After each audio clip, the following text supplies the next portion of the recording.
Nak, ikaw nga sumakit yung dibdib ko doon. Kausapin mo kasi kay Martin. Kay Martin, siguro may pressure yung self mo kasi yung buhay na yan is binigay sa'yo ng Diyos, kaya gawin mo sa tama ko niya. Huwag mong gagawin yan para sa ikapapahamak mo or ibibigay mo lang yung buhay mo sa masama. Pero nga, sa nangyari sa'yo nun is parang tukso ka din ng damdamin. Natukso siya dun eh. Yung gusto niya magbigti. Natukso po siya dun. Sabi nga po, di ba, meron tayong ahas na kalaban. Ganon din po yung ginawa ni Eva Tadal. Natukso din po sila dahil nga po. Sabi ng ahas dun na, magiging katulad mo yung Panginoon yung Diyos na malalaman niyo yung tama at mali. Yun po, kaya natukso sila din. Kaya ginawa nila pa rin kahit bawal. Sa buhay po natin mga tao is ginawa mo pa rin yung kahit hindi siya pwede or bawal. Alam mo ba na isa sa pinakaayaw ng Panginoon yun, or isa sa magagalit sa ang Panginoon pagka ginawa mo yung ganung bagay. Na kasi binigay niya tong buhay na to eh. Kaya nga tayo binigyan ng buhay para ang gagawin na natin sa kanya, sumampalataya naman tayo. Yung sa John 3:16, sapagkat ganun na lamang yung pag-ibig ng isang libutan, kaya binigyan niyang kaisa-isang bugtong na anak upang kung sumusunod sa hindi papahamak, hindi magkakaroon ng buhay na walang kanya. Kaya yun na lang. Kaya yun din yung lagi kong inaaway sa sarili ko, yung sa John 3:16. Ngayon, kaya dahil bumaba siya dito, pinatawad niya lahat ng kasalanan natin. So, ang gagawin natin sa kanya is sumampalataya na lang. So, ay Martin, huwag mo nang uulitin yun kasi di ba, sabi sa Bible, na binigay yung buhay natin, kaya pahalagahan natin. Nakitin. Na, sa lagi mo naisipin yung John 3:16. Kasi, nung kabang kasi doon din ako nagsimula eh. Or doon din ako namulat sa Bible. Yun talaga yung parang inano ko. Sabi nga sana, Philippians 4:13 na, I can do all things through Christ who gives me strength. Kasi so ka na. No. Ano po yun? Hindi ba po talaga oras ni Kuya Martin? Kasi gagawa po talaga ang Diyos ng paraan para maiwasan po ni Kuya Martin. Kumbaga, mas nilayo pa po siya dyan. Kaya dahil yung ginawa po ng Diyos is binigyan po siya ng another chance. Kasi di pa po niya oras eh. Kasi kung oras pa natin, di ba, wala lang pong gagawin yun. Kumbaga, si Kuya Martin po alam po ng Panginoon na yung kung paano kilos si Kuya Martin sa buhay ng Panginoon. So, yun lang. So, Kuya Martin, nabigyan ka pa ng chance na paano, kaya wag mong sasayangin. Sabi nga po, kasi mahirap kumuha ng chance. So, itong second chance o last chance natin is pahalagahan natin. Kung natin gamitin sa mga mundong bagay, gamitin natin to sa ayon sa ating Panginoon. So mo ngayon, nakita mo si Kuya. Masaya po. Ba't po kayo naging masaya nandyan si Kuya?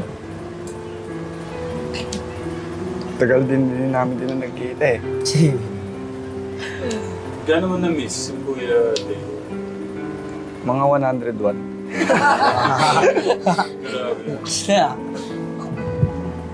Ano yung nami-miss mo sa kanya? Ganyan ko tayo. Siya kasi dati nasa atin ako yan nag-iigit. Taga-igip ka pala na. Dati Ang galaw naman. Ito nga po. Si Lolo, pag wala lang pera. na pag-iigip mo din si Lolo na. Lahat po. Lahat po ng galing sa amin. Kaya ginawa niyo palang tagay. Hindi. So, kapag malayo. Hindi naman siya Malapit lang. Sorry. Malapit lang pala. Ang mahal na rin tumutulong siya. Kuya Martin, ba't mo na-miss? Ano yung nami-miss mo pala sa kanya?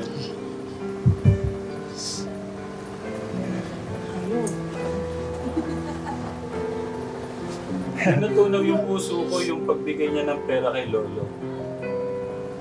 Yung pagka meron siyang kita, bibigay niya ng pera si Lolo. Doon ako na ano yun. Si Lolo. Tayo natin.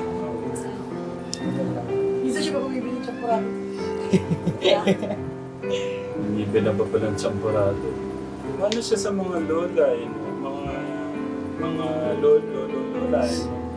Pagka kasi siguro laking lola, maawain sa mga ganun. Basta, or wag natin, kasi tayo di po natin mabibigla po kasi yan. Yung di natin mabibigla na may gawin, pray na. Pero mas pilitin natin, o mas piliin natin na mag-ano talaga tayo. Kumilos tayo na mag-pray tayo na wala po tayo magsawang ganun.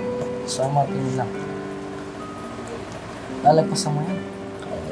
Sa Martin, lagi mo naisipan yung John 3:16. Tingnan nyo to, ang ganda. Ito yung tinatawag nilang yung century. Yan siya. Ang ganda niya. Ayan po.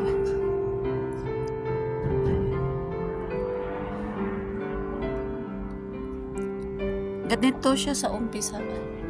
Tapos, magiging ganito.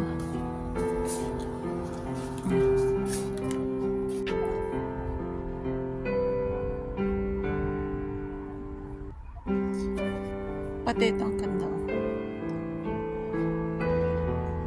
Picturean mo nga ako, te. Dala akong cellphone, binalik ko. Te. Hello. Picturean mo ako doon, te. Tingnan nyo to. Ang ganda. Pero nasusunog na sila sa ano.